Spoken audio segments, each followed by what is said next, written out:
ஜனவரி 1967 தமிழக அரசியல் சரித்திரத்தில் மறக்க முடியாத நாள். எம்ஜிஆர் தொண்டர்களை உலுக்கி எடுத்த நாள். எம்.ஆர். ராதா ரசிகர்களை அதிர்ச்சியில் ஆழ்த்திய நாள். ஆம், எம்ஜிஆர் மீது எம்.ஆர். ராதா துப்பாக்கிச் சூடு நடத்திய நாள். ஏன், எதற்கு, எப்படி விரிவாக விவரிக்கிறது இந்த சிறப்பு தொகுப்பு. 1000 ஆண்டுகளுக்கு ஒரு முறை காய்த்து கணிகிற நெல்லிக்கனிதான் எம்ஜிஆர். அந்த கனி யார் மடியில் விழும் என்று எல்லா அரசியல்வாதிகளும் காத்திருந்தார்கள். அது என் மடியில் விழுந்தது. அதை எடுத்து என் இதயத்தில் வைத்துக் கொண்டேன்.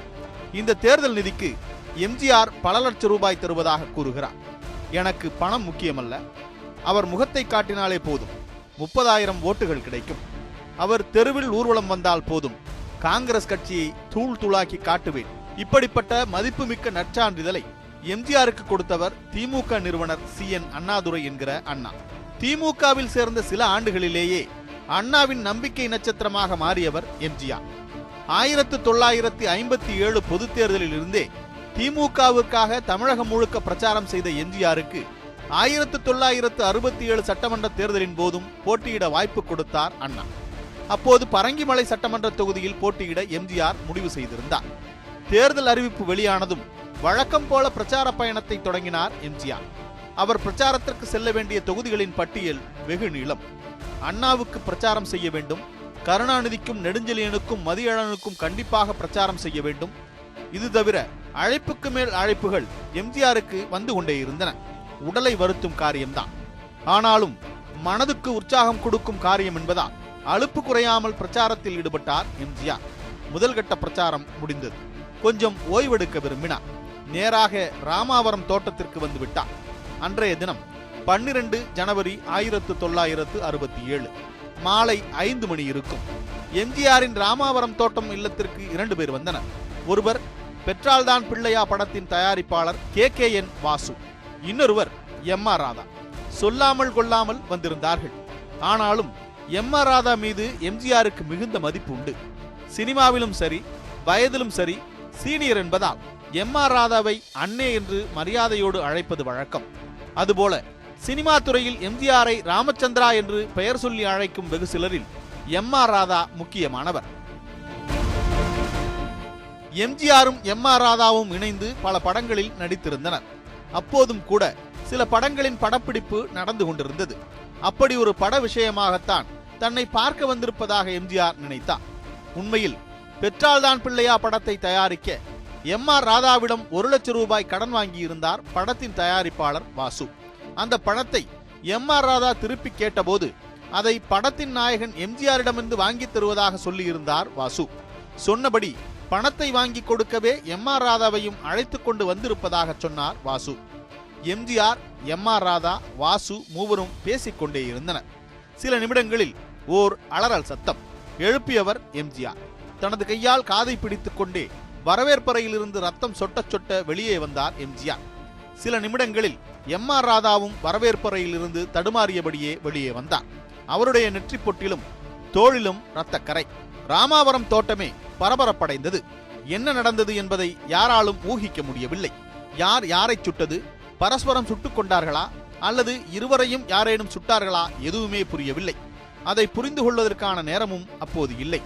இருவருடைய உயிருக்கும் ஆபத்து நேரக்கூடிய அபாயம் ஏற்பட்டிருந்தது. ஆகவே அடுத்த சில நிமிடங்களில் இருவரும் ராயப்பேட்டை மருத்துவமனையில் அனுமதிக்கப்பட்டனர். அப்போது வலம் வரத் தொடங்கிய வதந்தி இதுதான். எம்ஜிஆரை துப்பாக்கியால் சுட்டுவிட்டு தன்னையும் சுட்டுக் கொண்டார் எம்.ஆர். ராதா. ஆம், எம்ஜிஆர் மீது கொலை முயற்சி. தேர்தல் பிரச்சாரம் உச்சக்கட்டத்தில் இருந்த தருணத்தில் எம்ஜிஆர் மீது நடத்தப்பட்ட கொலை முயற்சிக்கு காரணம் தேட வேண்டும் என்றால் முதலில் எம்.ஆர். ராதாவை புரிந்து கொள்ள வேண்டியது அவசியம். நாடக நடிகரான ராதாவுக்கு இளமையிலிருந்தே பெரியார் மீது ஒருவித ஈர்ப்பு. பெரியார் மீது என்றால் அவருடைய சுயமரியாதை சிந்தனைகள் மீது, பகுத்தறிவு கருத்துக்கள் மீது. தனது நாடகங்களில் பெரியாரின் முற்போக்கு சிந்தனைகளை நகைச்சுவை கலந்து பயன்படுத்தினார் எம்.ஆர். ராதா. தனது நாடகங்களில் விதவை மறுமணத்தை ஆதரிப்பார், மூட நம்பிக்கைகளை கேலி செய்வார், பெரியாரின் புரட்சிகர சிந்தனைகள் ராதாவின் நாடகங்களில் பிரதிபலித்தன. அது திராவிடர் கழகத்தினரை கவர்ந்தது. ராதாவின் நாடகங்களை ரசிக்கத் தொடங்கினர். விளைவு, திராவிடர் கழக மேடைகளில் ராதாவின் நாடகங்கள் அரங்கேறின. திராவிடர் கழகத்தின் உறுப்பினராக இல்லை என்றாலும் கூட பெரியார், அண்ணா, ஈவேகி சம்பத், பாரதிதாசன், நெடுஞ்செழியன், கருணாநிதி போன்ற முக்கிய தலைவர்கள் பலருடனும் நெருக்கம் காட்டினார் எம்.ஆர். ராதா. அதன் பலனாக திராவிடர் கழக மேடைகளில் எம்.ஆர். ராதாவின் கழகக் குரல் தொடர்ச்சியாக ஒலித்தது. பெரியாரின் கருத்தை தனது அதிரடி பாணியில் பேசினார் எம்.ஆர். ராதா. திராவிடர் கழக மாநாட்டு ஊர்வலத்தை குதிரை மீது அமர்ந்தபடி வழிநடத்தும் அளவிற்கு திராவிடர் கழகத்தில் எம்.ஆர். ராதாவின் செல்வாக்கு உச்சத்தில் இருந்தது. சி.பி. சிற்றரசுவின் போர்வாள், கருணாநிதியின் தூக்குமேடை போன்றவை எம்.ஆர். ராதாவின் பிரபலமான நாடகங்கள். இரத்த கண்ணீர் நாடகம் எம்.ஆர். ராதாவை உச்சாணி கொம்பில் உட்கார வைத்தது. திருவாரூர் தங்கராசுவின் வசனத்தில் ராதா நடித்த ராமாயணம் நாடகம் சர்ச்சைகளின் உச்சம். இந்துக்களின் உணர்வுகளை புண்படுத்துவதாக கூறி நாடகத்திற்கு தடை விதித்தது அரசு. எம்.ஆர். ராதா கைது செய்யப்பட்டார். நாடக மேடையில் மட்டுமல்ல, வெள்ளித்திரையிலும் எம்.ஆர். ராதா மிகவும் பிரபலம். பாகப்பிரிவினை, பலே பாண்டியா, இரத்த கண்ணீர் என்று ராதா நடித்த படங்கள் பெருவெற்றி பெற்றவை. எம்ஜிஆர், சிவாஜி என்று உச்ச நட்சத்திரங்கள் அத்தனை பேருமே ராதாவின் சீனியாரிட்டியை மதிக்கக்கூடியவர்களாக இருந்தனர். யார் தவறு செய்தாலும் கேள்வி கேட்கக்கூடிய நபராக விளங்கினார் எம்.ஆர். ராதா. ஒருமுறை எம்.ஆர். ராதாவின் நாடகங்களுக்கு தடை விதித்தது காமராஜர் அரசு. அவரை கைது செய்ததும் அதே காமராஜர் அரசுதான். ஆனாலும் எம்.ஆர். ராதாவுக்கு காமராஜர் மீது மிகுந்த மதிப்பு. அதற்கு ஒரே காரணம்தான், பெரியாருக்கு காமராஜரை பிடிக்கும். அதே அளவுகோலைத்தான் திமுக விஷயத்திலும் கடைபிடித்தார் ராதா. திராவிடர் கழகத்தில் இருந்தபோது அண்ணா, சம்பத், கருணாநிதி உள்ளிட்டோருடன் நன்கு பழகினார் எம்.ஆர். ராதா. அவர்கள் எல்லோரும் பெரியாரிடமிருந்து விலகி திமுக என்கிற தனிக்கட்சியை தொடங்கிய பிறகு பெரியாரைப் போலவே திமுகவினரை கடுமையாக விமர்சனம் செய்தார் எம்.ஆர். ராதா. அது எந்த அளவிற்கு சென்றதென்றால், அண்ணாவின் அவசரம் என்ற தலைப்பில் புத்தகம் போட்டு அண்ணாவையும் திமுகவையும் கண்டிக்கும் அளவிற்கு என்பது கவனிக்கத்தக்கது. அண்ணாவையே விமர்சனம் செய்த எம்.ஆர். ராதா எம்ஜிஆரை மட்டும் விட்டு வைப்பாரா என்ன? தேவையான சமயங்களில் எல்லாம் விமர்சனம் செய்து கொண்டிருந்தார். சபாஷ் மாப்பிள்ளை என்கிற படத்தை நடிகை மாலினி தயாரித்தார். அந்த படத்தின் கதாநாயகனாக எம்ஜிஆர் நடித்தார். அதில் எம்.ஆர். ராதாவிற்கு ஒரு வேடம் தரப்பட்டிருந்தது. படத்தில் சென்னை மாநகர உரிமையை எம்ஜிஆர் வாங்கியிருந்தார். அந்த படத்துக்கான விளம்பரங்களில் எம்ஜிஆர் வழங்கும் சபாஷ் மாப்பிள்ளை என்று எழுதப்பட்டிருந்தது. அதில் எம்.ஆர். ராதாவிற்கு விருப்பமில்லை. ஒரே ஒரு ஏரியா உரிமையை வாங்கிவிட்டு ஒட்டுமொத்த படத்திற்கும் தானே தயாரிப்பாளர் என்பது போல எம்ஜிஆர் விளம்பரம் செய்வது தவறு என்றார் எம்.ஆர். ராதா. இதுதான் எம்ஜிஆர் எம்.ஆர். ராதா மோதலின் முதல் புள்ளி. சாண்டோ சின்னப்பா தேவர் தயாரித்த தொழிலாளி என்ற படத்தில் எம்ஜிஆரும் எம்.ஆர். ராதாவும் இணைந்து நடித்தனர். அந்த படத்தின் காட்சி ஒன்றில் வசனம் பேசும்போது உதயசூரியன் என்ற வார்த்தையை பயன்படுத்தி நடித்தார் எம்ஜிஆர். அது திமுகவின் தேர்தல் சின்னம். ஆகவே அதை படத்தில் பயன்படுத்தியதில் எம்.ஆர். ராதாவிற்கு விருப்பமில்லை. கட்சி விஷயத்தை எல்லாம் சினிமாவில் திணிக்காதே ராமச்சந்திரா என்று கண்டித்தார் எம்.ஆர். ராதா. ஆனால் எம்ஜிஆரோ, அண்ணே, சூரியன் எல்லோருக்கும் பொதுவானதுதானே அண்ணே என்றார். உடனே எம்.ஆர். ராதா, சூரியனை நானும் கும்பிடுறேன், ஆனா அதை என் சீன்ல போடாத. வேணும்னா நீயும் சரோஜாதேவியும் வர லவ் சீன்ல போட்டுக்கோ. என் சீன்ல தான் போடுவேன்னா நானும் என் கட்சி சின்னத்தை சீனுக்குள்ள இழுக்க வேண்டியிருக்கும் என்றார். எம்ஜிஆர் எம்.ஆர். ராதா இடையே வாத பிரதிவாதம் நீடித்தது. பிறகு உதயசூரியன் இடம்பெற்ற காட்சியை எடுத்து விடுவதாக சொன்னார் எம்ஜிஆர். ஆனால் எம்.ஆர். ராதாவோ, அந்த பிலிம் எனக்கு வேண்டும் அல்லது நெகட்டிவ் வேண்டும் என்றார். இதுதான் எம்ஜிஆர் எம்.ஆர். ராதா இடையிலான மோதலில் இரண்டாவது புள்ளி. அதே சமயம் அழுத்தமான புள்ளியும் கூட. அது முதல் அவர்கள் இருவருக்கும் இடையிலான உரசல் விரிசலாக விரிவடைய தொடங்கியது. என்றாலும் எம்ஜிஆரும் எம்.ஆர். ராதாவும் மீண்டும் இணைந்து நடிப்பதில் தயக்கம் காட்டவில்லை. என்ன ஒன்று, அடுத்த படத்தில் எம்.ஆர். ராதாவின் கேரக்டரின் முக்கியத்துவம் குறைக்கப்பட்டிருந்தது. தமிழ் சினிமாவின் சூப்பர் ஸ்டார் என்ற முறையில் படத்தின் இயக்குநரிடம் தலையிட்டு தனது கேரக்டரின் முக்கியத்துவத்தை எம்ஜிஆர் குறைத்து விட்டதாக சந்தேகப்பட்டார் எம்.ஆர். ராதா. மனத்தில் பட்டதை எம்ஜிஆரை நேரில் சந்தித்து கேட்டும் விட்டார் எம்.ஆர். ராதா. அதற்கு பதிலளித்த எம்ஜிஆர், இந்த கதை போகட்டும் அண்ணே, அடுத்து என் கதையில் நடிங்கண்ணே என்றார். எம்ஜிஆர் கொடுத்த பதிலில் எம்.ஆர். ராதாவுக்கு திருப்தி இல்லை. ராமச்சந்திரன் என்ன மடையன்னு நினைச்சுக்கிட்டானா? என் ஆக்டை தடுக்கிற அளவுக்கு ஆயிட்டானா? இருக்கட்டும், பார்த்துக்கிறேன் என்று சீறியபடியே படப்பிடிப்பு தளத்திலிருந்து வெளியேறினார் எம்.ஆர். ராதா. 1967 பொதுத் தேர்தல் நெருங்கிய சமயத்தில் காமராஜரிடமிருந்து எம்.ஆர். ராதாவிற்கு அழைப்பு வந்தது. அந்த அழைப்பை எடுத்து வந்தவர் திரைப்பட தயாரிப்பாளர் வாசு, காங்கிரஸ் பிரமுகரும் கூட. காங்கிரஸ் கட்சிக்கு எம்.ஆர். ராதா பிரச்சாரம் செய்ய வேண்டும் என்பது காமராஜரின் விருப்பம். ஆகட்டும் என்று சொல்லிவிட்டு புறப்பட்டார் எம்.ஆர். ராதா. வீட்டுக்கு திரும்பியதும் எம்.ஆர். ராதாவிடம் காசோலை ஒன்றை நீட்டினார் வாசு. 10,000 ரூபாய் என்று எழுதப்பட்டிருந்தது. தேர்தல் பிரச்சாரத்திற்காக காமராஜர் கொடுக்க சொன்னார் என்றார் வாசு. எம்.ஆர். ராதாவுக்கு ஆத்திரம் வந்துவிட்டது. பெரியாருக்காகத்தான் பிரச்சாரம், 10,000க்கு அல்ல. அவரிடமே காசோலையை திருப்பி கொடுத்து விடுங்கள் என்று சொல்லிவிட்டார் எம்.ஆர். ராதா. பளிச்சென்று சொல்லிவிட்டு பிரச்சாரத்திற்கு புறப்பட்டு விட்டார் எம்.ஆர். ராதா. பிரச்சாரம் ஒரு பக்கம் இருந்தாலும் இன்னொரு பக்கம் படப்பிடிப்பு வேலைகளிலும் கவனம் செலுத்திக் கொண்டிருந்தார். அப்போது பவானி என்ற படத்தில் நடிக்க ஒப்பந்தமாகி இருந்தார் எம்.ஆர். ராதா. படப்பிடிப்பு தளத்திற்கு வந்த எம்.ஆர். ராதாவின் முகத்தில் பரபரப்பு. ஒரு பெரிய சாதனை செய்ய போகிறேன், இந்த சினிமா உலகத்தில் ஒரு புரட்சி செய்ய போகிறேன் என்று உரத்த குரலில் பேசினார் எம்.ஆர். ராதா. அந்த பேச்சு படத்தின் இயக்குனர் டி.ஆர். ராமண்ணாவின் காதுகளில் விழுந்தது. எதற்காக அப்படி சொல்கிறார் எம்.ஆர். ராதா என்பது ராமண்ணாவிற்கு புரியவில்லை. என்ன ஏதென்று எம்.ஆர். ராதாவிடம் கேட்கும் தைரியமும் டி.ஆர். ராமண்ணாவுக்கு இல்லை. அன்றைய படப்பிடிப்பு முடிந்தது. மறுநாள் 12 ஜனவரி 1967. ஆம், எம்ஜிஆர் சுடப்பட்ட நாள். திமுகவின் தேர்தல் வெற்றிக்காக காமராஜரை கொலை செய்ய எம்ஜிஆர் சதி செய்தார். அதை தடுத்து நிறுத்தவே எம்ஜிஆரை துப்பாக்கியில் சுட்டார் எம்.ஆர். ராதா என்பதுதான் அப்போது சொல்லப்பட்ட செய்தி. எம்ஜிஆரின் சதிச்செயல் என்ற தலைப்பில் 1965ஆம் ஆண்டே நாத்திகம் என்ற பத்திரிகையில் எழுதியிருந்தார் எம்.ஆர். ராதா. அதைத்தான் இப்போது சாட்சியமாக வைத்துக் கொண்டு செய்திகள் பரவின. உண்மையில் காமராஜரை கொல்ல வேண்டிய அவசியம் எதுவும் எம்ஜிஆருக்கு இல்லை. திமுகவின் முக்கிய தலைவர்களுள் ஒருவராக வளர்ந்து கொண்டிருந்த போதே காமராஜர் தான் என்னுடைய தலைவர், அண்ணா என்னுடைய வழிகாட்டி மட்டுமே என்று பேசி கட்சிக்குள் சர்ச்சைகளை கிளப்பியவர் எம்ஜிஆர். ஆகவே அவருக்கோ திமுகவின் முன்னணி தலைவர்களுக்கோ காமராஜர் மீது எந்தவித தனிப்பட்ட விரோதமும் இல்லை. ஆனாலும் துப்பாக்கிச்சூடு நடந்துவிட்டது.